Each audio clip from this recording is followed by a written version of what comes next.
Hey, everybody. One of my favorite topics of the year. We're talking 2023 fades and drafts, all coming up next on the RotoWire Fantasy Baseball Podcast.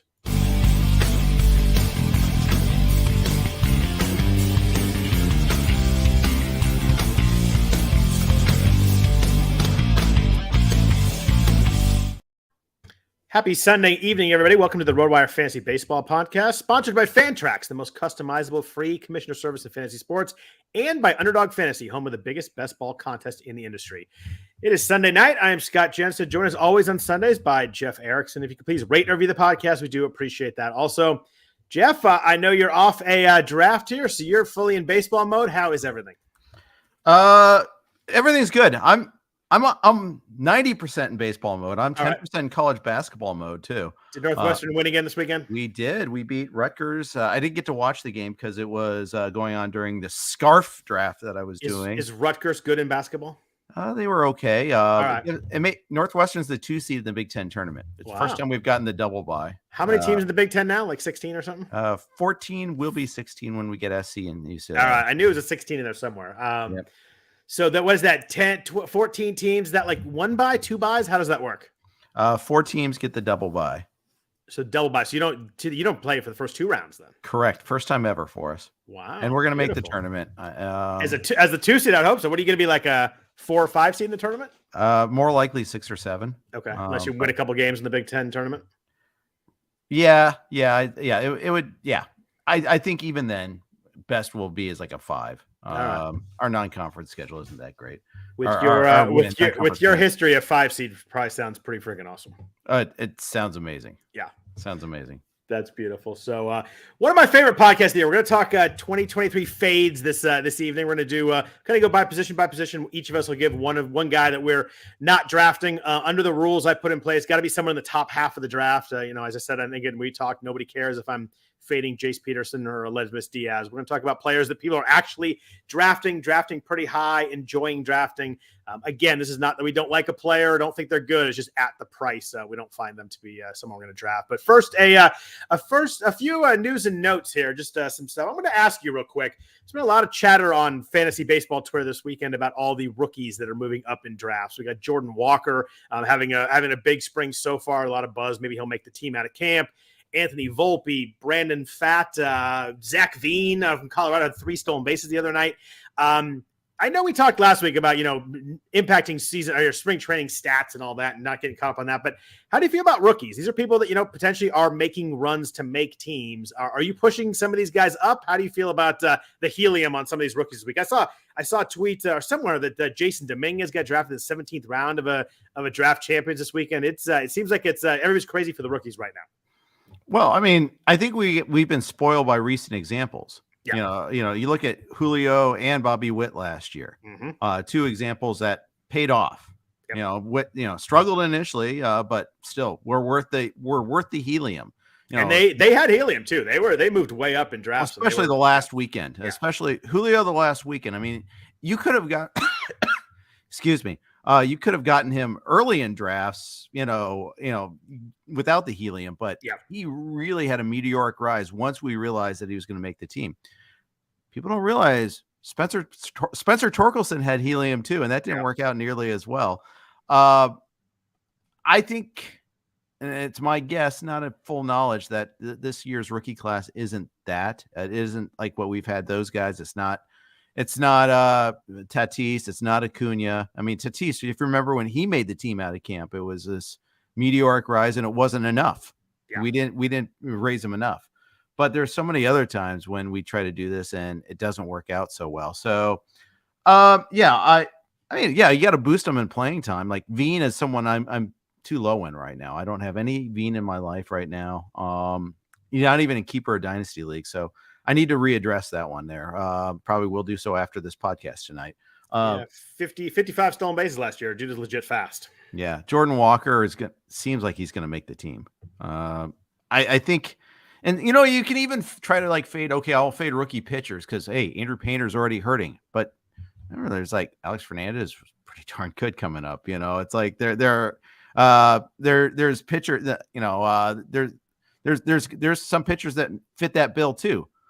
So I think it could be a blind spot if you just want to say spring training doesn't mean anything, because that's not true. Yeah, Spencer Strider wasn't bad last year either. Right. And he didn't even have a role last year. He was undrafted even after dominating in spring training. Yeah, Saw him on opening night. And I was able to draft him in a keeper league, the staff keeper league, because we had a late draft that year in the reserve rounds. And it's like, well, just got myself a keeper now, as it turns out.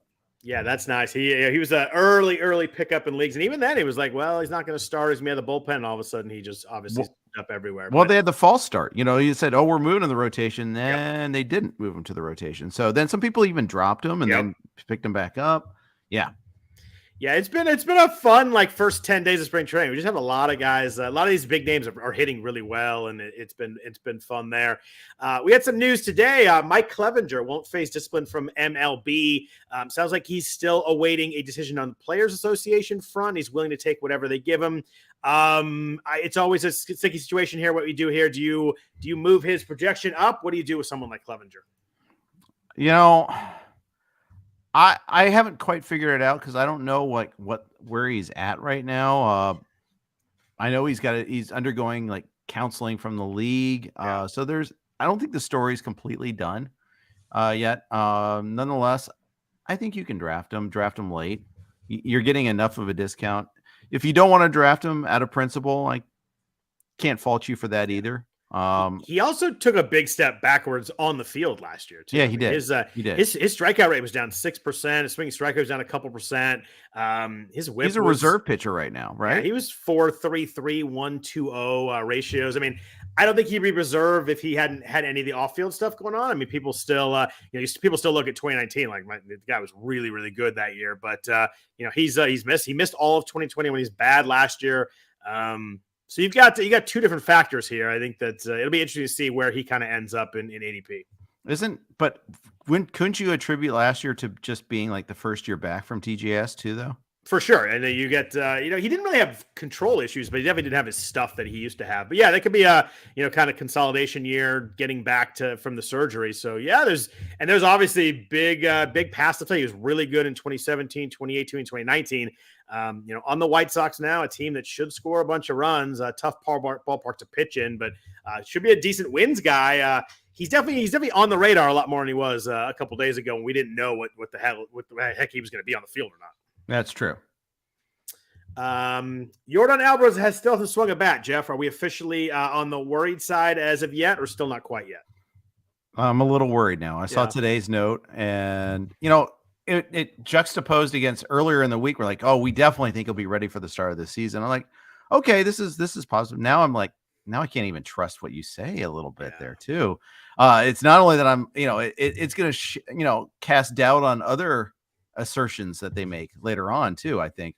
Though he still might be ready for opening day. But yeah, I drafted in the 8th spot again today in the Scarf League, and he was not on my list of options for 8. Let's just put it that way. Yeah, I would not have. I love the guy, and I don't think I'd have him at 8 right now either. I mean, just another week of not swinging a bat at all. I mean, this is not a good thing coming off 5 months of off season. No, it isn't. Vlad Guerrero, we got pretty good news on him. He's out of the WBC, but just has knee inflammation. Sounds like he'll be fine for the start of the regular season. I assume you're fine kind of leaving him where he is. I think so. Again, though, every spring training injury report is a little squirrely. It's always like, okay, yeah, he's pulling out of the WBC, and the Jays probably want that, but at the same time, it's pulling out of the WBC. It's significant enough. I want to see when he starts playing games again. If he's out by next weekend, then I'll move him down some. The drafts that we have this week, that'll be the tough call. Fortunately, this is kind of a dead week for me after just a flurry this past week. Yeah, I'm pretty dead this week too. I've got TGFBI still going on, but the middle of the draft, so obviously Vlad doesn't matter there. But it's just funny because we're still like, oh, it's still March 5th. There's a lot of time to go. But as you click day through day, I mean, we're less than 4 weeks from the start of the season right now. So it's going to start to matter here pretty soon. Maybe not quite yet, but we're getting pretty close to where you guys need to get ramped up. I lied, by the way. I have Raz Slam this week. So points league, right? Like a cut line kind of thing. Yeah. So I will not own Yordan there unless he drops to late second. I don't even know where I draft. I got to figure that part out. I'll set that up too. Just too many things too many things to manage right now. It's a busy time of year for you. It is. Miguel Vargas, speaking of guys still not taking swings, he's playing for the Dodgers in spring training, playing defense, standing in the batter's box, somehow drew 4 walks without being allowed to swing. But this is someone that I was pretty excited about once we got some news that he was going to play a lot of second base. Then when Lux got hurt, you're like, well, he's going to play a lot of second base now because you kind of lose that Miguel Rojas going over to playing a bunch of games. Not swinging yet. I'm concerned here. Yeah, the weird thing with him too is that he's playing a lot. Yeah, I mean, he's getting. I shouldn't say that he's not. He's getting drafted a lot. He's getting pushed up a lot. Yeah. Granted, Scarf that we did today, that is it's a league that's based out of Los Angeles. So you're a little Dodgers heavy in that room, I assume. Yeah, I think so. And I forget exactly where he went, but it struck me as like, oh. And other people like, oh, I wanted him, but I wasn't going to go that early. So, of course. Yeah. I mean, 304, 17 home runs, 16 steals in AAA last year. I mean, he was really good. Strikeout rate under 15%. There's a lot to like here, but I think it was a small fraction in his hand or whatever it was. Again, this is someone that, I mean, with Jordan and Vlad, I think, as long as they get a couple weeks and can hit, we're going to be fine. But someone like this, probably needs to prove the Dodgers he's ready to play every day, ready to play in the majors every day. The closer he gets, maybe maybe we'll just send him down for a month and let him get ready. This is someone where the at-bats really are going to matter. Yeah, I think so too. So yeah, I don't know what I'm going to do with him yet. Yeah, I was pushing him up, and now I'm kind of seeing where he goes and letting him come back to me. We'll see what. None of my really big drafts are till the last couple weeks of March, so I'm gonna see where he's at. But this is someone I was definitely interested in, and I'm a little concerned here. Yeah, I think so too. So that's kind of all the major news I had. I just want to get a couple thoughts from you there. Let's jump into our fades. Again, these are guys in the top half of drafts that we're probably not grabbing unless they fall pretty far. We're not really excited about the draft price. We're going to start with catcher. We're going to go position by position. We'll do one each, and then outfield and starter we'll take 2 just because there's so many players in that range. But everybody in the top, I think everybody in the top 200. I don't know where you have yours, but somewhere in there. You want to go first on catcher? You want me to go first on catcher? I'll go first on catcher. That's all right. Fine. There you go. You jump. I will say I struggled a little bit with this because I like the early catchers. I like a lot of catchers this year. I think it's a good era for catchers. Usually you're like, I can only find 5 that I like. There's 15 that I like at various price points. Feels very different than in past years. I remember past years were like, well, I guess we got to push up Yan Gomes or something like that. It doesn't feel that way this year. Yeah. So the catcher I'm going to fade is a player I like. I think he's a much better real life than fantasy hitter, though, and that is Adley Rutschman. Wow, we're one position. We're 1 for 1. Same guy with each other. Yeah. I want to see some power first, and if you can get Salvador Perez for the same price as Rutschman, I'm going to take Salvador Perez 100 out of 100 times over Rutschman. So, in fact, and I love the tier after Rutschman too, where your Rutschman is at 62, I think, in the last 2 weeks. And this is off all NFBC platforms. And so that's 100 different drafts. But I'll be happy to dip into the Contreras, Melendez, Kirk, the Contreras and Murphy tier just as readily. Yeah, I agree with you here. I have multiple guys on each position just in case you took my guy, but I didn't this one because it was catcher. And I kind of felt the same way. I like a lot of these guys, but I just don't know fantasy-wise. I think he's a great real-life player. I love the plate skills. I kind of think he actually might be a little too disciplined for fantasy purposes. I mean, he's a great walk guy. He's a 14% walk guy in the majors get called up. You never see that first time around. That's really impressive. I just don't know how much is going to translate to fantasy. And that's what we're talking here. He's got great chase numbers, great whiff percentage numbers, but that's all stuff that kind of leads to his plate discipline. You look at hard hit rate was only 31st percentile, 36.8%. Barrel rate was about mediocre, 50th percentile. ADP is just too high for me. It's the 4-5 turn in a 15-teamer. ADP is about 63. Seems super rich for the stats we're going to get. Like if you think he's going to have a really great year, that probably is like 265 and 22, right? Like something like that. And I just don't think that plays at the price. And the park hurts him. I know, it's not like he's exclusively right-handed or anything, but nonetheless, I think it definitely hurts him. Yeah, I love one here. I agree with you. I love the player. I just don't for fantasy. Don't love the price. He'd have to crawl pretty far. I mean, you mentioned that tier behind him. I'd be just as happy with those guys, and they go, some of those guys go 30 to 40 picks later. You look at someone like Sean Murphy goes 35 picks later than Rutschman. There's no way I'm paying a 2-round premium on Rutschman over Murphy. Yeah, that's kind of my mindset there. And I had to confirm, yes, he is a switch hitter, so I wasn't lying about that, saying he's not exclusively right-handed. But I did. He is a switch hitter. I confirmed that as you said it too. I thought he was, but I had to look also. We only had trust but verify, right? We've only had one season of watching games. Usually, like any player, I can just kind of visualize in my head and know if they're right, lefty, or switch. But with the rookies, every once in a while, I question myself too. So. Well, catcher was easy, Jeff. That's not very exciting. We both agree on the same guy, although I think it's a pretty it's a spicy guy. People really like Rutschman, so it's definitely one that people are into. But I'm going to go first on first base then. First base is interesting for me because this is a guy that was I think he's probably on my target or our guys list last year. So it's funny how years change. But mine is Rhys Hoskins, a pick ADP about 119, 120 somewhere in there. A lot of this is kind of the same as Rutschman. I just like the guys in the range right after Hoskins as much, if not more. The target last year worked out okay. I ended up hitting with them at both main events, I think, but 30 home runs, hit 246. Hard hit rate fell a bunch. What concerns me is his barrel dropped a lot. It went from 11.1% to it went from like 17% to 11%. I loved him last year because just so much hard contact. That's down a little bit. Still not bad, but definitely dropped off. The Ks were up a bit. He strikes out too much, 25% there. Good walk guy, but again, I don't know. That doesn't help us a ton in fantasy always. Fly ball rate fell, so I'm a little worried there with the home runs. So I think he's batting average risk. His xBA last year was 35th percentile. He looks like the same guy to me, just not quite as good as the elite barrel rate from the year before. And I look behind him at first base, like in front of him, I take Vinny P and Nate Lowe before him. I would take Christian Walker and Andrew Vaughn after him. So he just kind of falls in this dead zone where I like the guys before him more. I like the guys after him more. So I'm going to find myself not taking any Rhys Hoskins this year. I could see that. I didn't like that. We saw the reports though on his meniscus being repaired. The fact that we didn't find out until spring training, it was a week delayed, was a little concerned.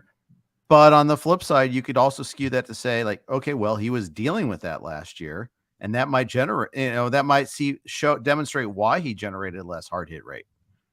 It definitely could. I mean, he played a ton last year, so you're right. Could have impacted him. He had 672 plate appearances. Like that's a tough number to get back to.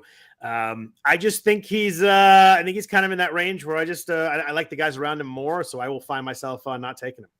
I mean, I totally respect that. I do have him in one league. I got him in the Speakers League at First Pitch Arizona. I wasn't shying away from him. I think he is in that same tier with Cronin Walker. I think he belongs at the front of that tier, but I can be persuaded otherwise. So I'm tepid on him. It's not a hot or cold take. My guy that I'm probably avoiding for the cost is Jose Abreu. 84. I'd be interested to hear this one because I've gone back and forth on this one. And I have too. But the decline in the second half of the power really scares me. He could be at an age where he's hitting a cliff. I know the Crawford boxes are appealing, but the rest of the ballpark isn't that great for him to hit in. And if he finds himself struggling a little bit, I could see a scenario where he gets pushed a little bit lower in the lineup too. It's one of the weirder profiles when I look at them this year. It's just like you look at the home runs just completely fell off in the second half. He had one, I forget, we looked it up last time, but I think he had one home run after something like August 4th or something like that. But you look at his metrics and the hard hit rate actually went up. Barrel rate was about the same as it was in 2021. But you just look at home run to fly ball, and it was 9.6%. That's the lowest number of his entire career. Lowest number he ever had was 14.8%. So it's hard to know if that's an age thing and maybe just not driving the ball quite as much, or just really unlucky last year. And I have a hard time figuring him out. I feel like about him, like you do in Hoskins, I'm kind of neutral on him. Like if he in that range, I kind of think he's okay, but I have a hard time figuring out what the heck happened in the second half last year. Yeah, and I almost feel like all these years with the White Sox, his durability was a key point for him, like accumulating all these counting stats. At some point, that durability can't be counted upon. Yeah, he's missed like 18 games in the last 4 years. It's a pretty wild stretch for a guy his age. Yeah, exactly. Next position, we're going to go second base, but first a note from our sponsors at Underdog. The fantasy baseball season is underway, and there's no better place to play than Underdog Fantasy, the easiest place to play fantasy baseball. Right now, Underdog has MLB best ball tournaments live, including the Dinger, which has $500,000 in total prizes. In best ball, all you're doing is you join a contest, you draft your team, and that's it. There's no waivers, no trades, and no in-season management. You draft 20 rounds of players and get the best cumulative scores in your lineup. That's 3 pitchers, 3 infielders, 3 outfielders, and 1 flex each week of the regular season. Getting started is simple. Go to underdogfantasy.com, slam the promo code RWMLB, and not only will Underdog double your initial deposit up to $100, but you'll also get 6 months of our RotoWire subscription for free. That's Underdog Fantasy, promo code RWMLB. Draft your $100,000 Dinger team today. So, Jeff, I have some hot takes here at second base, but I'm going to let you go first. But my fade right now, I'm going to tell you, is all early second baseman. Wow. Okay. I've been getting a decent number of the early second baseman. I have a lot. I have Semien quite often. I got Ozzie Albies today, so you can smack me down and tell me why I did it. There's only one of the top 5 that I think I find myself, one of the top 6 that I find myself drafting. Interesting. I'm not going to draft Jazz Chisholm. That's the guy I'm not going to draft. Okay. The health profile scares me. The batting eye scares me, and the moving positions also scares me. Yes, you get dual eligibility, and a second baseman or a shortstop should be able to handle the center field. So he's going center field full time, right? Like that's his position. Yeah, okay. I think so. But he's played second and short over the course of his career, and now they're moving him out there. Right. I'm a little squishy about that, and then I don't like the ballpark. I know he is overcoming that. I think if I'm gonna take an early second baseman, I'm gonna take Semien or I'm gonna take Albies instead of him. All right. Well, it's fun. We agreed on catcher. We're definitely not going to agree on this one because my fade this year is a guy that I love, has been on the A's, and a guy that I really love as a player, but it's Marcus Semien at pick 31. I think the price is just too high. I mean, he fell off his monster. He had the monster 2021 season, fell off that a little bit, but still was really good. 26 home runs, 25 stolen bases. Only hit 248 though last year. So he was the batting average fell 17 points. Hard hit rate fell pretty hard. He went down to 34.9%, 22nd percentile there, barrel under 7%. It's funny. You look at his 2021 hard contact profile, and it just suddenly starts looking an outlier compared to the rest of his career. Sure. He was 41.5% that year, has never been over 38% any other season. Good strikeout guy, though. He dropped his K rate 4%. Do like to see that, but he's 32 now. I wonder, the stolen bases were 10 higher than his previous career high. So I just wonder if that repeats. You look at some of his StatCast metrics, ex-WOBA, ex-BA, and ex-slug were all under 50 percentile last year. So, below average in all those categories. I just think so much of his value is based on the plate appearances, and he gets them every year, until he doesn't. But I mean, he's over 700 the last 4 full seasons, which is just a crazy number. The guy plays every day. I just think 31's way too high for Semien. I think there's batting average risk in here. I think there's more home run risk in here. And I just he's such an accumulator, and it's been there year after year. I just can't do it with the players around him at pick 31. Okay, I can appreciate that. It's supposed to not be easy, so I don't want easy ones. So we're good. I'll even add one other reason to be concerned is you mentioned 2021. That was the year that they split between 3 different ballparks, all the Blue Jays. Yeah. And so that's right. Maybe we should be a little bit more circumspect about, Teoscar. Heaven forbid that we say anything negative about our boy, but you're criticizing family members now. It really hurts. I know, right? Yeah. I know. I don't want to do it. I'm sure he listens as a family member, so he's gonna be upset about that. Well, I'll keep on drafting him anyhow. Oh, of course I will too. It's just too fun to say his name, and he's a friend. He's team fun. Yeah, but it is that factor has to be like how do we even factor that properly? It's so difficult. It very much is, and the first 2 parks they played in were really small, so it's tough to figure. I love Marcus. He works harder than anybody else. Like I saw him with the A's. He went from a terrible fielder to a really good fielder just by working his ass off. And I love him. I think the price is too high. In that same price, how do you feel about Altuve this year? He's about pick 31 also. Oh, Jeff looks like he might have frozen there. Oh. We might have a power outage, Jeff, so I'm going to keep talking. I mentioned earlier when Jeff was first coming on here, we're talking about second baseman. I think I'm fading all the top second basemen. Jazz, I think, is super intriguing just because the upside is massive. I mean, there's a lot of risk there too. Who knows how the new position turns out, but I'm a little worried there, but I think he's got legit upside argument there. But Altuve worries me too. I mean, it's a really nice season last year. His stolen bases popped up, the highest since 2017, to go with 28 home runs, 130 runs, and a 300 batting average. But I worry about his hard contact a lot too. I mean, at some point that has to play in. He's 5th percentile in hard contact. He was under 30% last year. Like we're getting down in the Tony Kemp numbers here, which as people know, I'm not a fan of his hard contact numbers, but K rate's always elite. So that's always going to help the batting average. Walk rate was pretty good last year, over 10% for the first time ever. Maintained his fly ball rate gains, which helps the home runs, especially in the Crawford boxes. But I just worry about his hard contact getting that low. The batting average should always be there with Altuve, but I think the power and speed are both risky for Altuve right now. I think that the home runs are going to have to come down at some point just to make enough hard contact. I think at his age, the stolen bases, that we've seen them kind of move up and down. 18 last year was really good. I don't think I'd bet on that again. So, Jeff, I was just talking about Altuve and why I'm a fade on him too. Not quite as much of a fade on Semien, but I'm out on both guys. Yeah, I don't have any Altuve yet either. So tell me, Scott, who is the second baseman in that top 6 that you will be willing to draft?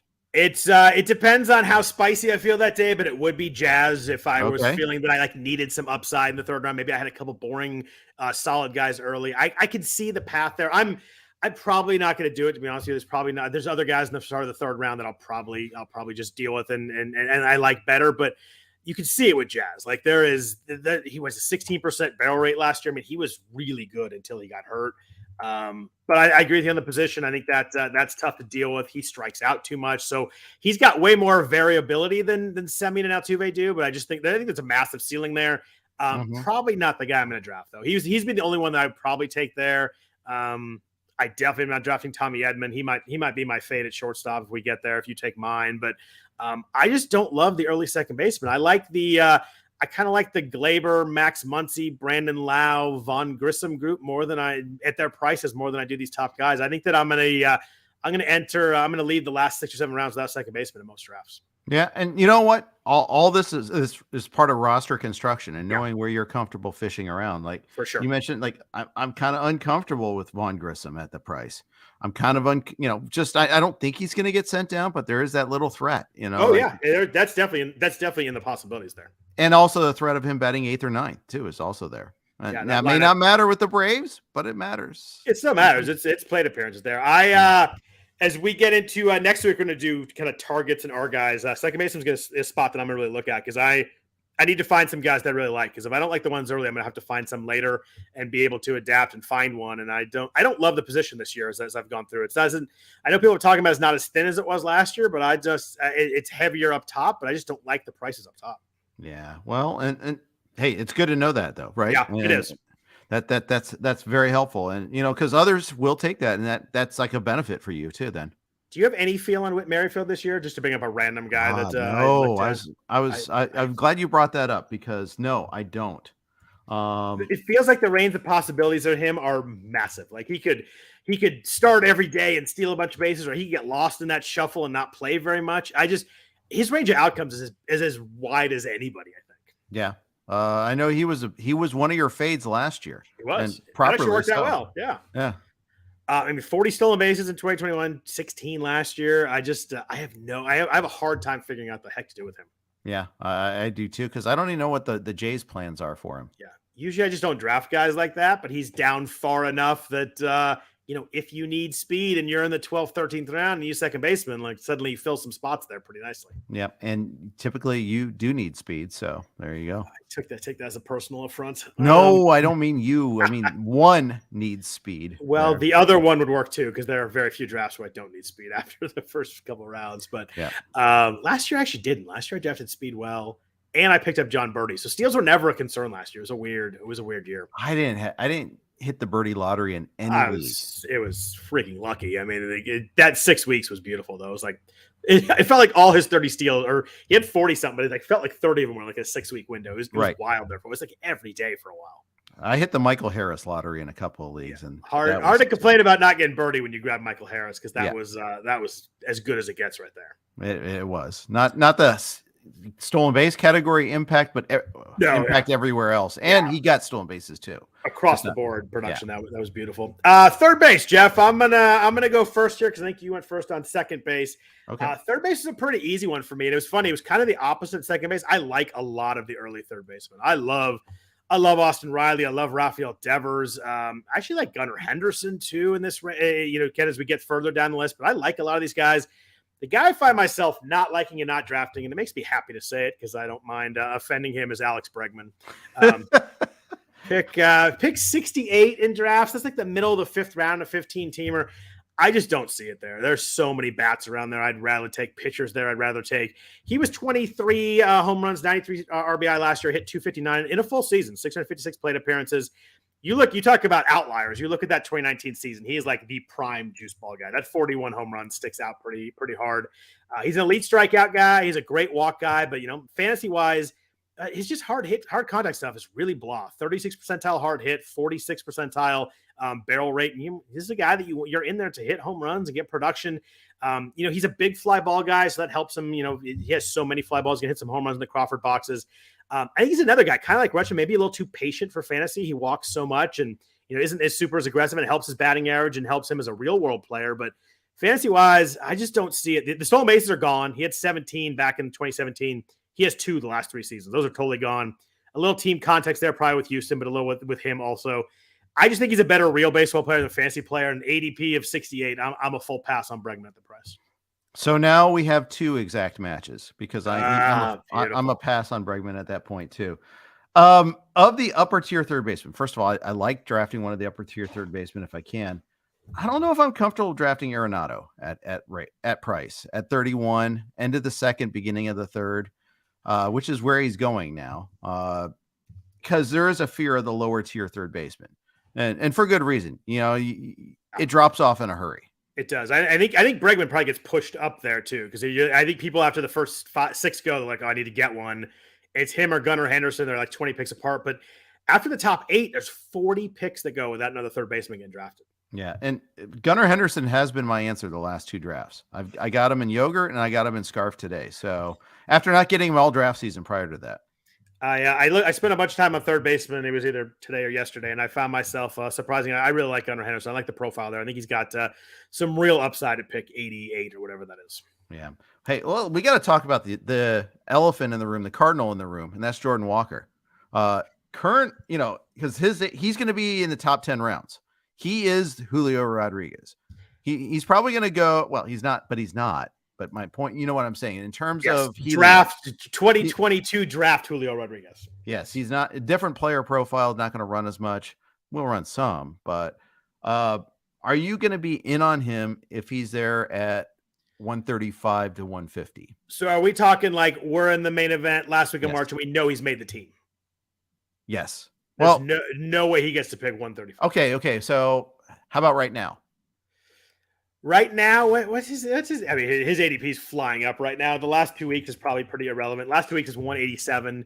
The low is 92. I'm sure that was one that was in the last few days. Yeah, probably after the 2 homer day yesterday. Yeah, I mean, you look at the profile, and he's a speed power guy. He had 19 home runs, 22 stolen bases last year.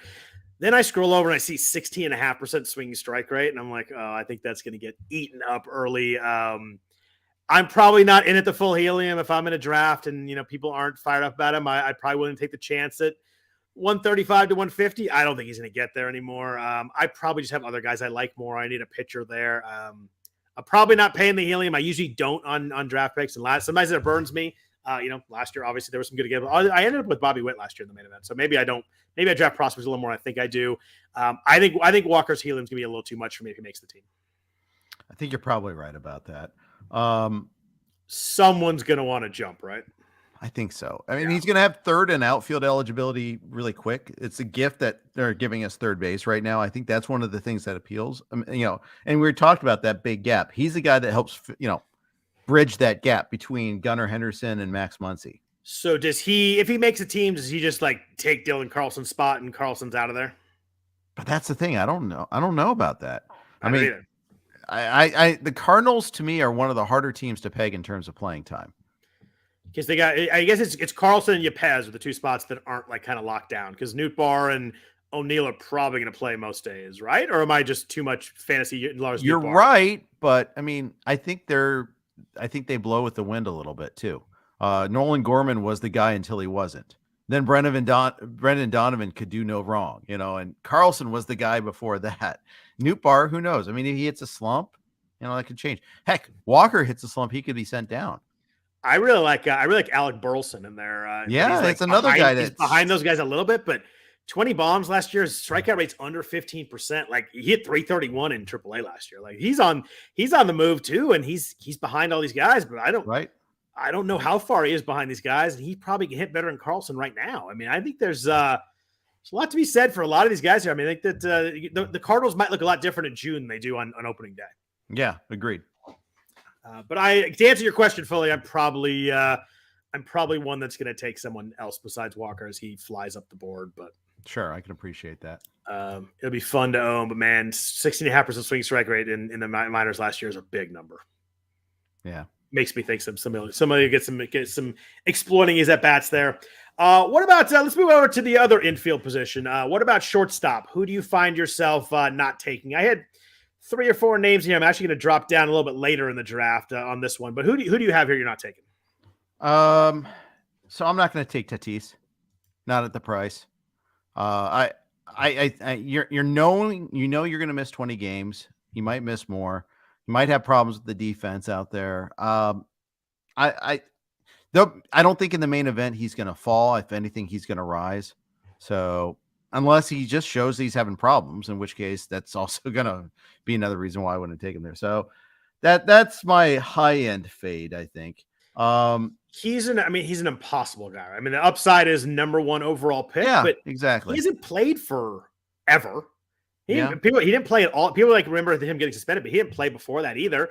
And he had 2 major injuries. He had 2 surgeries on the wrist. He had the shoulder injury, and now 80 games off. I mean, we talked about Merrifield range of outcomes. Obviously, Tatis has the biggest range. I mean, he could be MVP. He could be a huge bust at that price. And you can see both paths pretty clearly. Yeah. So it's funny. I was doing the live stream with Liz, and of course he was going to take Tatis. That was the biggest slam dunk ever. Yeah, of course. And he said his draft pick to KDS to get him, right? Correct. Yeah. Okay. And hey, you swing for the fences. I could be wrong on this one here. I could be 100% wrong on this one here. This is how I draft. And my comeback for you could be wrong on this one is, even if you're wrong, you're passing up for him to take an awesome player. Yeah, right. Exactly. It's not like it's the 7th round. You're like, oh, this guy has huge upside. If I don't take him here, I'm taking, some second closer, some pitcher's not going to hurt. But you're passing up Freddie Freeman or Manny Machado or Austin Riley, or you're passing up a stud to take Tatis. So you better be pretty sure that you really, really want him. Exactly. My shortstop fade is deeper down the board, and there's a lot of guys that I'm kind of on at shortstop. I don't like Tommy Edman at the price at 71, but I dropped down to the 160s, like round 11, 12. I'm not a Thairo Estrada guy this year with the Giants. Had a nice breakout last year, hit 260, 14 home runs, 21 stolen bases. I get scared taking anyone that, even this early, that I just don't really think can hit that well. And you look at his 9th percentile hard hit, 15% barrel. All of his X numbers under 50 percentiles, X legs 19th percentile. I think you are banking on so much the speed repeating here, and it might. He's a fast guy. He's 75th percentile, but not a true burner. But I think the stolen bases are probably still there. I worry about the Giants platooning if he slumps at all. They like to mix and match a lot. I just think he's someone at 167 that can end up being really kind of a guy you don't end up playing all year. Yeah, you can't afford a 11th round pick to be a part-time player. He's got to play every day. And 167 doesn't sound that important, but I mean, you look at the guys around him, and there's a lot of good players now. These are people that you want to play every week. You don't want to have to think about these guys. And I just don't see it. I get really scared of taking guys who I don't think can hit, because there's just so much has to go right for them to work out fantasy wise. And I don't think there's any way in heck he hits 14 home runs again. Yeah, it's interesting because he and Javi Baez are the end of this tier. Yeah, shortstops. Kind of a gross end of tier. I don't want to wait to that tier. Yeah, and I don't want to take Javi Baez at that spot either, even though I know that's a big discount, because 200's in play, 195's in play with him. For sure. You're not going to lose it. He's not going to lose his job. Estrada might, but Baez won't, no matter how bad he is. But then you're dropping down to Ezekiel Tovar and CJ Abrams, and Luis Urias is the next set of shortstops there. Good lesson to know that I want to get one of the first 15, 16 shortstops. Yep. I like almost everyone else in that range. I'm not thrilled taking Carlos Correa just because I know I'm looking at middle infield for stolen bases, and I'm not going to get that from Carlos Correa. I feel like every time he slides in the second, you're going to like hold your breath that he's going to get back up to. Like we joke, a lot of insurance adjusters agree with that. Apparently. We joke and we talk about the medical stuff, but like it's a real concern. Like it seems like there could be a weird tweak of a slide, and he's done. Like it just it's a scary. I think his price reflects that. He'd probably be higher if he didn't have that concern. But you're right, with the stolen bases in the middle infield, you better be getting him somewhere else. You take 0 stolen bases from your shortstop. That impacts things. Yeah, I mean, I guess if you got JT Real Muto and he's getting 15 stolen bases for you, then okay, fine, that pairs well. Where are you on the? We're talking about shortstop. Where are you in the current price with shortstop number 7, O'Neal Cruz, going about pick 64? I think that's about the right price. I grabbed him in labor. I mean, I understand there's a lot of risk involved. There's also a lot of upside. I mean, it's a very volatile player. If you tend to be a safe drafter, he's not for you. And everybody talks about the strikeout rate. It's 35%. It was 23% in AAA last year. So like it was a big jump up. But you wonder if maybe if he adjusts down in like the mid 20s, like he's suddenly a stud and probably not as much a batting average risk as we think. I thought I'd be fully out on him, and I got a little bit deeper and looked kind of some of the minor league numbers. I'm not as out as I thought I'd be. I probably won't end up with him, but I'm a little more interested than I thought I'd be as I got a little bit deeper. I thought he'd be an automatic fade for me, and he's not. Yeah. Agreed. So let's jump into some of the other positions. We got outfield and some pitchers left, but first a note from our sponsors at Fantrax. Fantrax is the most customizable fantasy platform in the industry, offering the greatest fantasy experience for all kinds of baseball leagues, whether it be dynasty, keeper, redraft, or best ball leagues. Are you coming from another service? Fantrax makes that easy as well, as they can import any of your current leagues and customize as you need. Fantrax offers the most in-depth player pool in the industry, including minor league players. If you need a customizable coaching service for your fantasy league, Fantrax offers more customization than any other platform. They can help you with their scoring system, how to deal with FAB, your head-to-head schedule, various categories. If you run 6x6, 7x7, all that can be done with Fantrax. They offer custom solutions for all that and more, and it's all free. You sign up for free today and enter to win a official MLB signed jersey from Vladimir Guerrero Jr. Simply go to fantrax.com/RotoWire and sign up today. That's fantrax.com/RotoWire. Fantrax, the home of fantasy sports. So, Jeff, we move to the outfield. There's obviously a lot of positions here, players here. So I will we'll go 2 each. I'll let you go first. We'll go back and forth. Give me an outfielder that you find yourself not drafting here in 2023. Good question. Thank you. Every once in a while, I have to figure one out. Yeah. Okay. And yeah, you do care. Like I tweeted, just text. Someone I responded to. Someone saying Scott was in solo carry mode. You've been in solo carry mode most of the time here. That is quite false in all accounts. Yeah. Well, we can beg to differ on that one there, but I'm not going to pay for Buxton at 83. I'll take the layup there. I got him in XFL, which is an on-base league, which doesn't really help me, but that was also in November. Upon reflection, I just don't want to, I don't think I want to pay that price. I'm the one that famously passed on him last year at a higher price when that was considered a bargain. Yeah, I think he was I think the max price on Bucks in the main event was your guys' league. Yep. Toby got him. It didn't work, right? I mean, he had a ton of home runs in a half season, but he hit 224 with 6 steals. Like, it didn't work, right?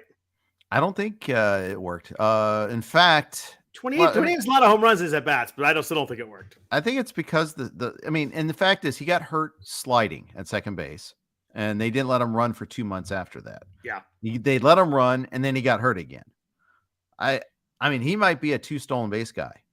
He's so important to that team. Yeah. He could be 20, but they've talked about him DHing some, which like kills his value to them because he's probably the best defensive center fielder in the league. He's awesome out there. It's kind of like when they moved Mauer out from behind home plate. He was a great defensive catcher, but he kept on getting hurt. So Buxton's impossible to figure out. I probably am with you. I probably just will let somebody else do it. I mean, it's just he's so different year to year. I mean, the strikeouts were massive last year. His barrel rate's been insane for 3 straight years. But he hit 224 last year. He's all over the place. You're right. If the stolen bases aren't there, that's an interesting point. If they just say like, dude, you need to not steal, I mean, that matters a lot for his value. Absolutely. So my fade in the top grouping here is actually Cedric Mullins at pick. He's about pick 50, 51, right in there. So the the middle to end of the fourth round. He backed up the 2021 breakout pretty well. 16 home runs, 34 steals, but he hit 258. I just don't like all the underlying stuff. His home runs are cut in half. They went from 30 to 16. Hard hit rate fell hard, 36% last year, 33rd percentile there. He's 24th percentile in barrel rate. The Ks are pretty stable. He's about a 19% K guy. That's fine there. My big concern with Mullins is you look at his game log last year, and they let him off the entire year. There's only 6 games last year. I'm kind of throwing out pinch hit appearances, obviously. The games he started, there's only 6 games he didn't lead off. And I think that has to change this year. He hit 209 last year and with a 265 OBP against lefties. Like, you can't lead that off. And if he doesn't lead off, like a lot of his value comes from getting on base, stealing second base, scoring a lot of runs. I think the Orioles are better this year. I think they have more options this year. I don't think you can lead him off against lefties. Maybe to start the year, but the leash has got to be short. His XBA last year was 24th percentile. So if you bring poor batting average in the mix too, that's scary.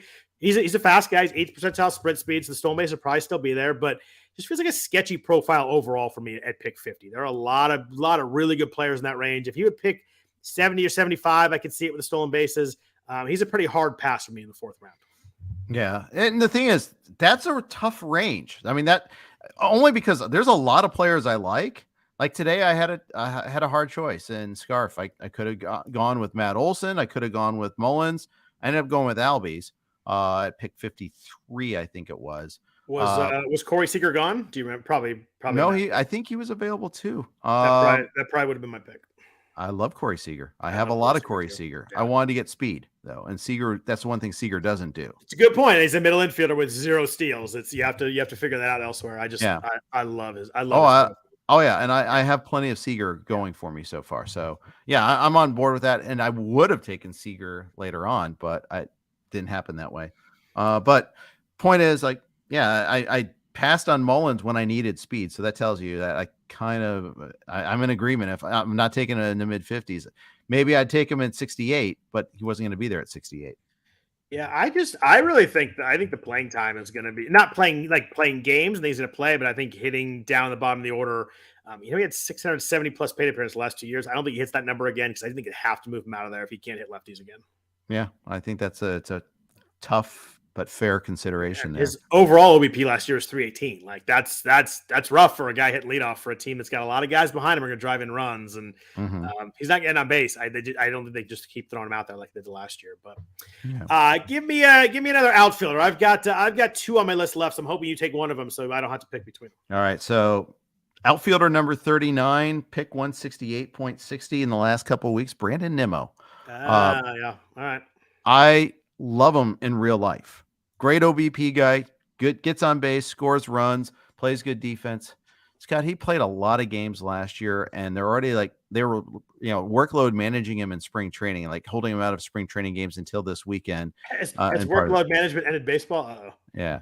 He signed this massive 8-year, $160 million contract. We talked about him a little bit earlier there. One of the more surprising deals when it broke on Twitter. I just could not believe the numbers. I mean, he could score 120 runs, and it would be well worth that price then if that's the case.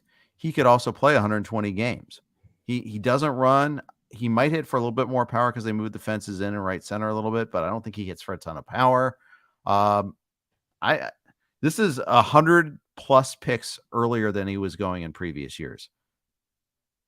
I liked him in previous years too, because he was always that guy, in the 22nd, 23rd round, he's going to lead off and score a bunch of runs. It works great here. But you're right. He's at a price now where he has to do more than just that. And he's got to really score the runs to work. And I agree. I really love him as a player too. I don't think I'm going to be drafting him either. Yeah. Well, you didn't take one of the guys I was going to take. So it's just saying both. I'm going to do both because I got to do the first one because I put him in the description, and Alan will get mad at me if I don't talk about either of the guys in the description. That's a radio faux pas to tease and then not deliver on the tease. I know. I had Ozzie, Albies, and my outfielder in there, and I flopped to Marcus Semien as I did a little more research. But I'm not taking either one. But my first here is Jake McCarthy at pick 110. I hate to say it because he was the one that helped me. He helped me a lot in the main event last year with the 23 stolen bases off the waiver wire, but. And again, another guy that I just don't think can hit enough. His hard hit rate last year was 16th percentile, Barrel rate was under 5%. The power is not on the way. It's just not going to, what do you have? He had 8 home runs last year. Like, I don't think any more coming than that. And the strikeouts are too high. He's a 21.5% strikeout. For a guy who doesn't hit with a lot of pop, needs to get on base to steal bases. Swinging strike rate is swinging strike rate is 13.3% last year. I think he swings and misses too much for a guy who doesn't have a lot of pop. You look at some of his numbers. X-Wobo is 26th percentile. X-Slug is 24th percentile. Both his K and walker rates are both under 50 percentile. So it's not like he does either of those well.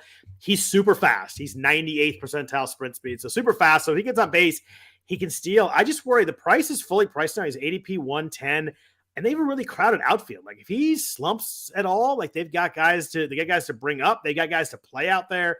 Corbin Carroll's gonna play. They got Gurriel. They got Alec Thomas. They got Longoria to DH and move one of those guys to the outfield. I think they have a lot of moving parts, and I think McCarthy starts the year based on how he played last year. Maybe hitting the middle lineup and playing every day. I think that leash is pretty short, and I think it's going to get yanked down a little bit. I do not like him at pick 110. All right. You're like the first person I've heard say something negative about Jake McCarthy in a while. All right. And I can own that. The thing is, I don't think you're wrong. You're laying out some pretty good reasons. Makes me feel a little bit better because I've been sniped on McCarthy twice recently in Yogurt as well as Scarf. So we'll call that. Maybe I should call it like the Mary Tyler Moore League. Scarf. Yogurt's funny every time. I like Yogurt. It's every time. Good. I love that Justin loves it. He does love it. Yeah, that's great. So I'm going to give you one more just because I'm in a giving mood, and we like talking about this guy anyway. You're cuddly. It's nice. I like it. Brandon Nemo's teammate, our old friend, outfielder extraordinaire Jeff McNeil. I do not get this price. He's pick 169, so we're talking the 12th round there. I get it. He had 326 last year. I get it. He's a really good batting average guy, but he had 9 home runs and 4 steals, and he played 590 plate appearances. You look at the year before, he hit 251. Everything was the same, except he hit more balls hard, and he had more barrels in 2021. It's just his BABIP. He had a 353 BABIP last year, and it carried the batting average. Yeah. I'm scared as hell to draft someone this high that I need to have a good BABIP to do well because he's not going to hit home runs. The 23 in 2019 looks like the most absurd outlier in baseball right now. He has 20 home runs total since then. Like, it's just, that was the most happy fun ball line of all time was him and Alex Bregman, the two. There's a lot of 2019s out there in that room. There is. Omar Narvaez is the other one too. Like all those home runs. That always jumps out to me. But I mean, and McNeil's an elite strikeout guy that's always going to help the batting average stay. He's got a really good floor there, but man, you're getting no home runs. You're getting no stolen bases. You have to get the batting average. You're not going to get a ton of runs. He's not going to hit. Not going to hit leadoff. Nemo's going to hit leadoff. I just don't think he can hit. He can't hit the ball hard enough. You're not getting. Nothing's coming. You're relying so much on the batting average. It's so reliant on BABIP. In the 18th round, sure, you need some batting average. I think it's great. In the 12th round, I don't get it at all. Yeah, I think you're just a hater. No, just kidding. It may just be that I'm a hater because he can't play outfield as well as me. It's probable. He might be able to now. I think he's improved his outfield defense a little bit, but he doesn't have to. I probably have unimproved my outfield offense since that comment. That is probably true. There are times I can be honest with myself, Jeff. Self-awareness is a skill. Thank you. Are you implying that I'm not self-aware, Scott? No, I'm implying that maybe I have not been in the past. Fair enough. That's a good point. I just don't think there's enough here from a fantasy angle. I think he has to hit 320 to work, and that's a scary proposition. Yeah, I think you make a compelling case against him. Since I gave you an extra outfield, I'm going to make you go first in starting pitchers here. We're going to move on to the other side of the ball here. Give me your first starting pitcher you find yourself not taking. I struggled a little bit finding pitchers I did not like. There's a lot of hitters that I'm fading. I found it a little bit harder with pitching, so I'm interested to see what you're going with here. It should be easier because there's always reasons for pitchers. I know, right? I don't know. I didn't. Maybe I haven't researched pitchers as much as I have hitters, but I had trouble. Whereas with hitters, I was like, oh, I don't want that guy. I don't want that guy. It just didn't work as well for me. Pitchers. I'll take the layup. I'm not going to pay the price on DeGrom. All right. That's not the. I thought you were going to take the layup that I'm about to take. So that's interesting. All right. Well, famously in labor, I shouldn't say famously because I shouldn't be so myopic to think that everybody cares about the labor draft, but we all passed on him and passed on him. He went all the way to pick 60 to Fred Zinke. I had 2 bites of the apple, and 60. Yes. Wow. Yeah. So when was labor? Was that like right after the news came out about his side, or was it? Yeah, it was in February. It was before he'd thrown anything, and but yeah, I mean, he looks great. He looks great until he doesn't look great. And yeah, but Fred took him. That means it's going to work no matter what. yeah, that's probably true. So maybe I should check my priors. But no, especially when he goes in the second round. TGFBI, he went before Garrett Cole, which wow. Okay, that's a take.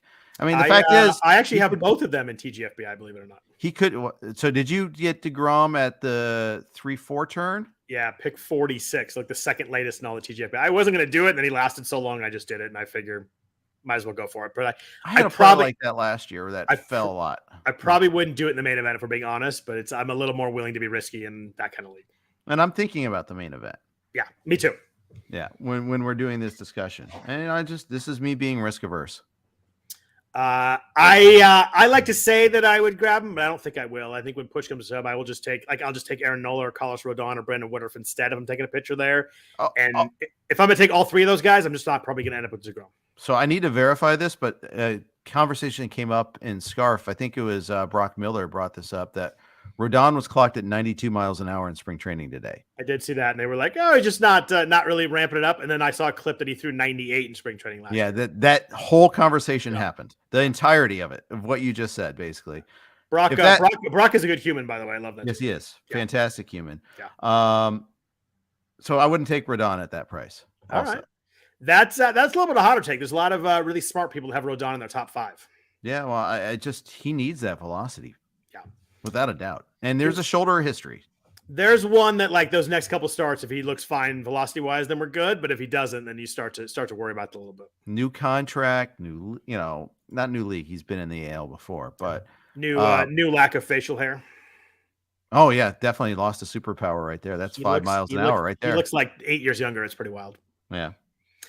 So mine is the other kind of a layup for me, and this is someone that it's tough. I had a lot of guys that I had last year, which is it makes me kind of sad. But Dylan Cease is my higher end fade here. I just got really, really lucky in the second half. I watched him a lot last year. He was so good in the first half. The second half, I just kind of held my breath every start. But he had that straight. He just kept not giving up runs. I mean, 2.2 ERA, 1.11 WHIP on 184 innings. But man, his BABIP in the second half was 215. The K rate was 34% in the first half, 24% in the second half. Big concerning drop off there. Had a lot of BABIP help. Swing strike rate's really good. It's 15%. He's really good. I just worry about the walks. He had the highest walk rate in all of majors among the 45 guys who qualified with enough innings. And he's just fully priced this year. Like last year, I got him end of the 5th, like 5'11" last year. His ADP right now is 40, 48. So we're talking like kind of the 3-4 turn, maybe a little bit into the early mid 4th round. I just like other guys in the range more. I'm gonna not take the risk here. I think he had all the fortune last year. I tend to think that's gonna flip a little bit on him this year. I only have him in one league, but I got him at the end of the 4th at pick 58. So your price is a little better then. 10 after ADP. It starts to become a little more palatable there. Yeah, and I thought that was value taking, but and it was he or Bieber were my options there. That's so funny. I was gonna say, would you take him over Bieber and Wheeler? Wheeler, I think, was gone. Okay. Wheeler's ADP is later. It's like 58 or 59. I need to confirm on that one there, but I think I prefer Wheeler over both of those guys. I would take Wheeler over both of them for sure. I love Zach Wheeler. His ADP will not stay there in the main event. If it did, I would have him on all my teams. Yeah. There's no way he lasts the end of the 4th round though. Give me another pitcher before we jump into relievers. Give me another starter that you find yourself not grabbing so far this year and don't see yourself grabbing as we move forward. I don't think I'm going to have a whole lot of Kevin Gausman. I think I don't like that he's the poster child for cracking down on balk moves. That could be fixable, but it could be something that could get in his head. Again, I'm going with a squishy feeling here, but there's a lot of pitchers in this range, right? You're going to have your choice of at least 2 or 3 of these type of guys before him or after him. Like I would take Luis Castillo and Christian Javier before Gausman. On the other side, I'd take Manoah before him. I think I'd take Zach Gallen before him too, which means I'm not going to take Gausman. Is there any particular that worries you about Gausman besides the rules and all that? Is there any particular you've seen that you don't like? To be fair, I think some of it was the experience last year, first half, second half. I didn't like how he faded in the second half. Some of that can be correctable. Some of that might just be, year one in a new contract, new team and all that too. I don't know. I think Gossman is really dependent on getting those Ks, and like Manoah isn't. Manoah, I think, can get the job done without having a ridiculous K rate, for instance. Are you one who buys in on the fact that Manoah's avoided hard contact so much that it's clearly a skill for him rather than a lucky kind of thing? Yeah, because he's been really low in that. He's been really good at avoiding that. Yeah, I do believe it is a skill. I probably like Gossman more than you do. The BABIP was really high last year. I think that would probably kind of level out a little bit. It was 363 last year. I like his drop and walks. He got under 4% last year. I'm probably okay with him at the price. I think that okay, I'd probably take him over Manoah. Fair. I also, can I throw in more in there for you? I would hope that you will. Logan Webb. Oh, I thought you were gonna say my guy, and you scared me there for a second. It was the same first name. Oh, you don't like Gilbert, huh? I do not. Sell me on not taking Logan Webb. I don't think the K's are going to be there, and and I think it's hypocritical of me to say like I'm saying I'm fine with Manoah's K percentage, but not with Webb's. But I'm not with Webb's. I think the team context is going to be worse. With the Giants, I think the fact that they didn't get Correa is actually kind of a big mark against the Giants this year, defensively and run support wise. I think his strikeout rate was more in line with like 2019, 2020. I don't know. I just got a bad feeling about Logan Webb. That 2021 looks very outlierish as you look at it with the strikeouts, especially. I mean, he was very different than he was any of the other years, which is always a concern to me. Yeah. The Giants are sneaky, not very good, right? Is that just me being biased against Giants and Giants fans? But I look at their lineup and I'm like, this team is not very good. But the funny thing is, like, I've looked at that lineup the last 2 years. They scored they won 130 games, whatever, 2 years ago. Yeah. But then last year they got that, they came back to level, right? I think the Diamondbacks are going to challenge them. I don't know if they'll surpass them, but I think they'll challenge them. They have all this young talent that's bursting through the seams. Yeah, they're gonna be fun. I assume you saw the Corbin Carroll triple the other day. Yes, I even tweeted it out. Yeah, he's fast. By the way, MLB.com's film room is awesome. You can find anything there. Yeah, that was an unbelievable. He's just so fast. Where's Corbin Carroll going in the main event? Are we talking like 3-4 turn kind of craziness? He might be at least so too. 4 or 5 at the latest now, and he won't get to 4 or 5 in my league. So I'll say this is why when people ask why would you ever do an early league, Corbin Carroll is why you do an early league. Jordan Walker is why you do an early league. You don't get bargains like that later on. That is definitely a fair point. I tend to not do earlies because I'm just not ready to draft. It's just and that's different. Yeah, it is. But I do understand. While I don't do them or prefer to do them myself, I do understand that there is there's definitely that upside of kind of getting in before everybody. People that are late like me and jump in. I think as everybody researches as more, all that ADP kind of consolidates a little bit, and that's a fair point. I think that I think Corbin Carroll is gonna be really, really, really good this year. Yeah. I agree. And I hope so too. I think as much player I want to root for. As much as we talk about the Jordan Walker helium, I think the Corbin Carroll helium is going to be the real thing as we get to the main event. I think that's going to be the guy that just flies up, and everybody's going to want to jump up and get him before someone else does. He was already at the 4 or 5 turn in scarf today, so yeah. So my guy here is the other Logan. It's Logan Gilbert in Seattle. ADP of 117. Really good 2022. ERA was 3.2. WHIP was 1.18. 13 wins through 185 innings. Big workhorse kind of guy. I just don't like all the other stuff. The K rate fell. It went down 3% to 22.7%, while the walk rate rose a little bit. Swinging strike rate kind of fell in line with the K rate. So it's not like those. Maybe he just wasn't getting the strikeouts. Still getting swinging strike. It fell from 12.5% to 10.8%. Hard contact's an issue for me with Gilbert. We talked about how Manoah is really good at that. Gilbert's not. Last 2 years, 44.6, 45.6. He was 5th percentile in hard hit last year. You look at like an xERA, ERA predictor was 37th percentile last year at 4.11. His ERA was 3.2. That's a pretty big discrepancy there. Does throw hard. Fastball's like 96. Slider took a step back. Whiff rate went from 38% to 25%. I feel like his skills dropped off from 2021 to 2022, although the numbers got a lot better. The heavy innings were obviously big, so that brings the strikeouts in bulk there. I just find myself in this range. There are a lot of other pitchers I like a lot more than Logan Gilbert. I think that he's going to have to throw 180 innings again. I never like to bet on that. I just think there's enough going in the wrong direction with Gilbert that I will take. I'll take other guys in the range and be pretty happy about it. Yeah, I can see it. It's noteworthy in the last couple of weeks. His teammate George Kirby is going ahead of him, going ahead of Logan Gilbert. I would take George Kirby before I took Logan Gilbert. Yep, and so will most of the NFBC crowd by about 10 picks right now. Give me 22 picks later. I'll take Nick Lodolo with an extra round and take someone else instead of Gilbert and take Lodolo a round later. All right. He looked good today. I like hearing that. Yeah, I like hearing that. What, Hunter Green or Logan Gilbert or Logan Webb? Obviously not Webb for you. Yeah. Lodolo over Hunter Green. That's my take. All right. That's a good take because that's 30 picks of difference right there. That's 2 rounds. Yeah. I have a lot of, but I have great fear about any Reds context though. Ballpark and team and run support and bullpen and you name it. Ability to keep their pitchers healthy. Yeah. I feel like Lodolo is really close to being really, really good, and I'm willing to take the risk that it may take some hiccups to get there, but I think by the second half, he's going to be really, really good. I agree.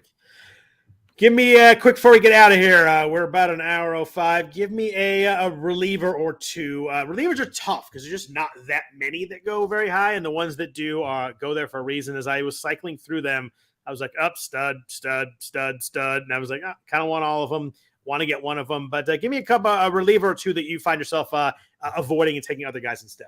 How about this? I would take Iglesias and Presley over Devin Williams, even though, and I would avoid Ryan Helsley for the price too, because I do fear a little bit about the usage for Helsley. Let's stay with Helsley. Okay. I mean, he was awesome. Don't get me wrong, but he didn't get that many saves.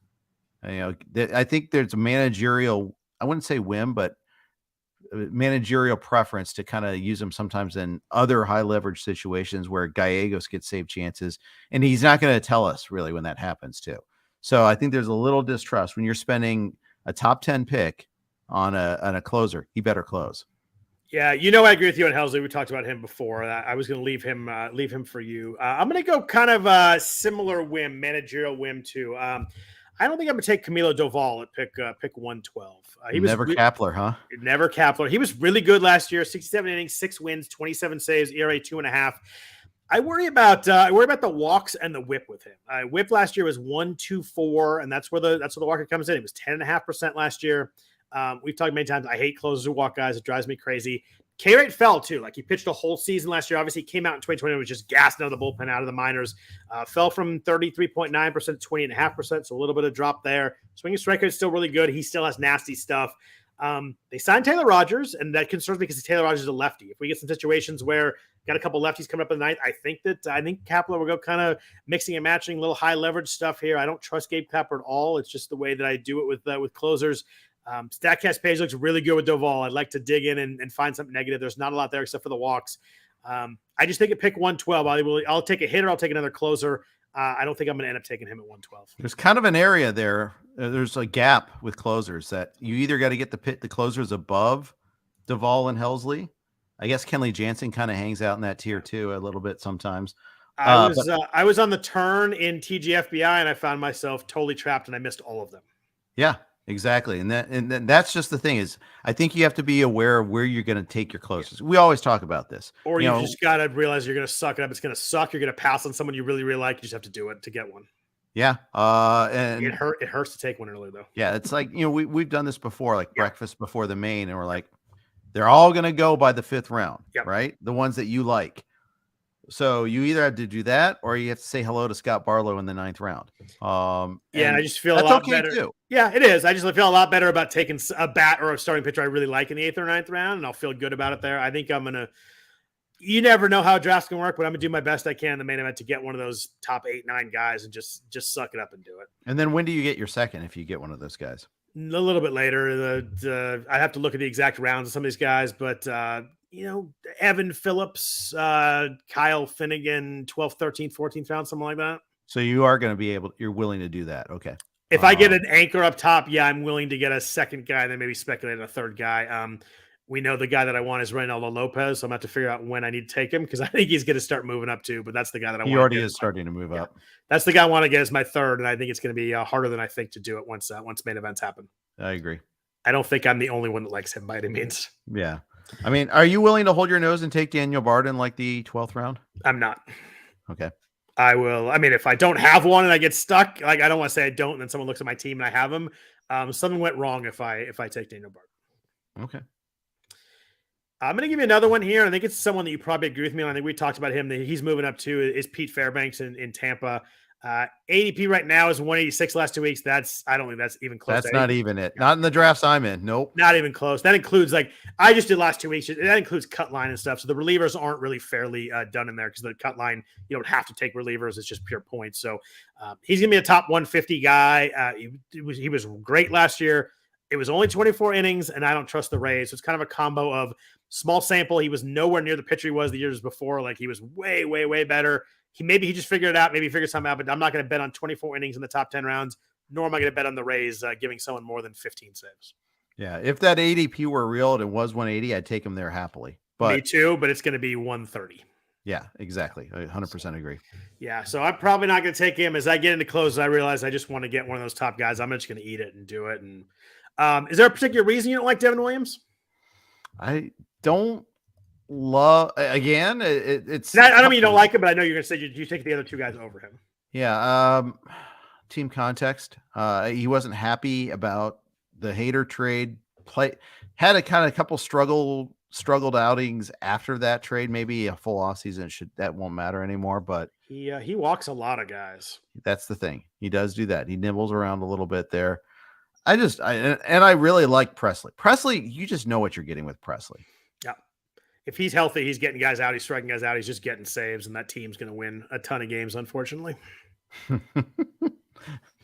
good to know. I mean, yeah, I apologize to Astros fans out there, but obviously I'm an A's fan, so I do not like the Astros. But yeah, they're going to win a ton of games. They're going to be really, really, really good.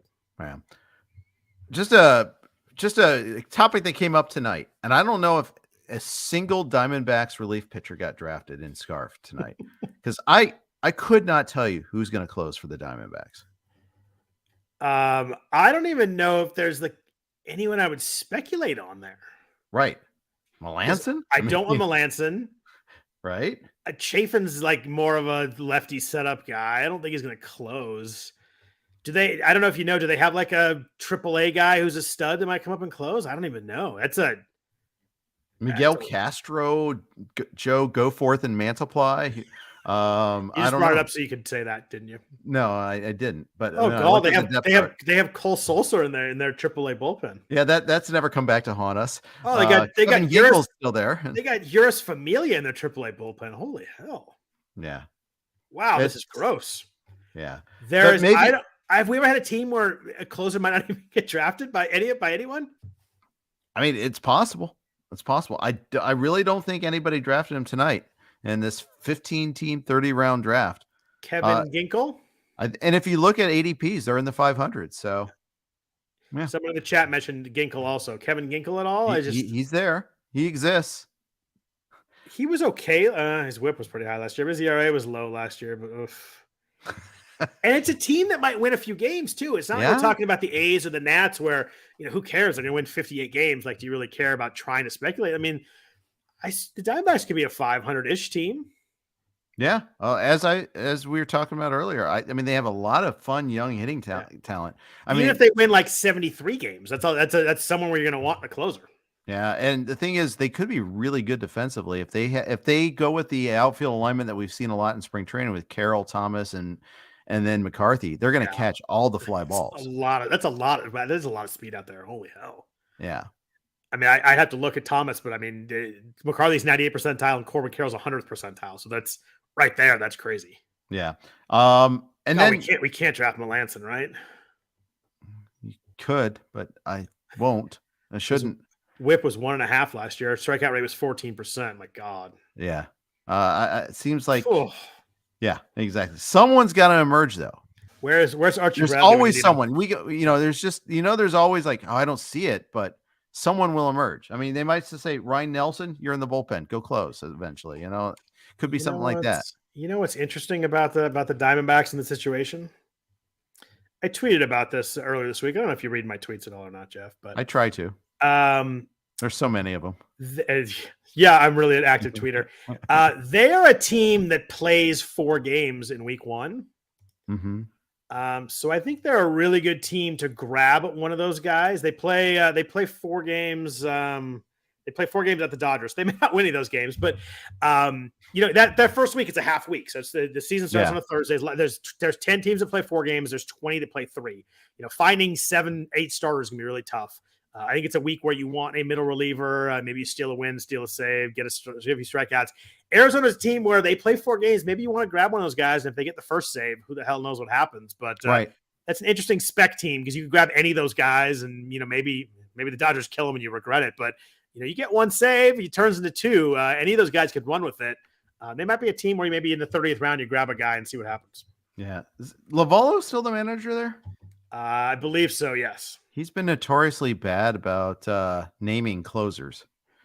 Remember in the past where, he's hinted at the whole Archie Bradley year after year. Yeah. Yeah.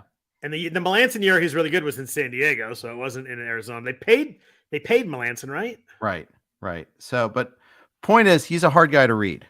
Yeah. But yeah, your point about the 4 games, that's noteworthy. Yeah, I mean, I think you're gonna take zeros or have a hard time finding 7 starters in those weeks because the guys that go games 1, 2, and 3, it's a little different than other short weeks are going to be the 1, 2, 3 stars for every team. You're not going to have 7 guys who are top 1 or 2 star, 3 stars for every team unless you really draft a lot of pitchers early. You're gonna have some zeros. You're gonna have guys that go twice the next week. That last round, you take a guy that's going to throw 4 games and you just drop him for another player the next week. I mean, you're going to drop your late picks anyway. Sure. You might as well just do it. I'm gonna take him a reliever on one of those 4-game teams for sure and use them that week. Yeah, and you're gonna probably take some starters too, probably. But although not too many 4th and 5th starters are going to get any work in that first week either. Yeah, they're not going to play. So you may have them, but you're not going to be able to use them. Yeah. So I took Karinchak in the 30th round today. And I'll have him active that first half week. Yeah. I mean, that's one that works pretty easily right there. You just use them. And if you want to drop them, you need somebody, great. If not, you want to keep them and see what happens. Also great. They play 4 games that first week at Seattle. Yeah. Maybe you could steal a win.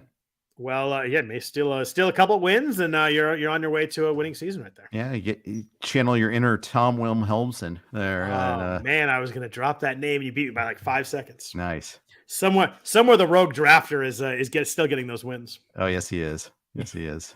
Man, he owned the Japan series. Yeah. Beautiful. Well, I appreciate everybody listening. Jeff, anybody else you want to talk about? No.